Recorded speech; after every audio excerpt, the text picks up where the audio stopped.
উত্তরবঙ্গ সফরে গিয়েছেন মুখ্যমন্ত্রী মমতা বন্দ্যোপাধ্যায় এবং গতকাল আমরা দেখেছি শিলিগুড়িতে সভা ছিল, একাধিক কর্মসূচি ছিল মুখ্যমন্ত্রী মমতা বন্দ্যোপাধ্যায়ের। আজ 2 দিন পরে যাবেন মুখ্যমন্ত্রী মমতা বন্দ্যোপাধ্যায়, সেখানে একাধিক কর্মসূচি রয়েছে এবং এর সঙ্গে সঙ্গে একাধিক কর্মসূচির সঙ্গে জনসংযোগও সারবেন মমতা বন্দ্যোপাধ্যায়। আজ 2 দিন পরে একাধিক কর্মসূচি মুখ্যমন্ত্রী মমতা বন্দ্যোপাধ্যায় 5 দিনের উত্তরবঙ্গ সফরে গিয়েছেন তিনি এবং আজ চোপড়ায় মমতার পদযাত্রা রয়েছে, পরে ইসলামপুরেও পদযাত্রা করবেন মুখ্যমন্ত্রী মমতা বন্দ্যোপাধ্যায়।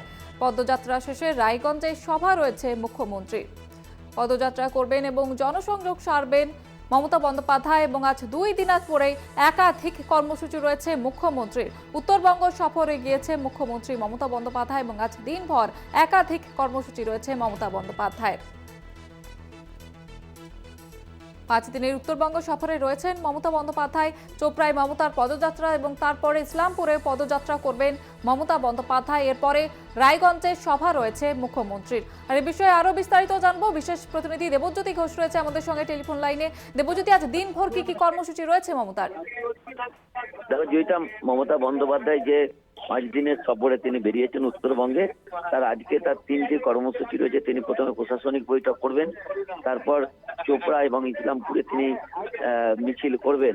অর্থাৎ কেন্দ্রীয় সরকারের পক্ষ থেকে বারবার অনুরোধ করা সত্ত্বেও তাদের প্রাপ্য টাকা কেন্দ্রীয় সরকার দিচ্ছে না।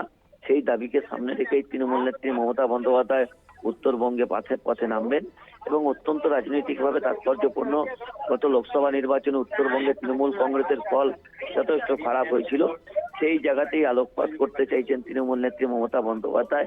আজ বিকেল 3টের সময় তিনি চোপড়ায় মিছিল শুরু করবেন এবং তারপরেই কিন্তু তার ইসলামপুরে মিছিল হবে। অর্থাৎ অত্যন্ত রাজনৈতিকভাবে গুরুত্বপূর্ণ আজকের এই মিছিল এবং যদি 1 তারিখ পর্যন্ত সমস্যার সমাধান না হয়, অর্থাৎ 1 ফেব্রুয়ারির মধ্যে যদি কেন্দ্রীয় সরকার প্রাপ্য টাকা না দেয়, তাহলে কিন্তু তিনি গান্ধী মূর্তির সামনে অবস্থান করবেন বলে আমরা সূত্র মারফত জানতে পারছি।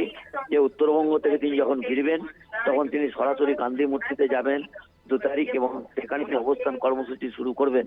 অর্থাৎ সামনের বিধানসভা অধিবেশন রয়েছে, হয়তো বিধানসভার যে 17 তারিখ পর্যন্ত অধিবেশন চলবে, সেই সময় কিন্তু গান্ধী মূর্তির সামনে মমতা বন্দ্যোপাধ্যায় অবস্থানে থাকবেন। জয়িতা, ধন্যবাদ দেবজ্যোতি। আজ 2 দিন পরে একাধিক কর্মসূচি রয়েছে মুখ্যমন্ত্রী মমতা বন্দ্যোপাধ্যায়ের। 5 দিনের উত্তরবঙ্গ সফরে গিয়েছেন তিনি এবং একাধিক কর্মসূচি রয়েছে মুখ্যমন্ত্রীর।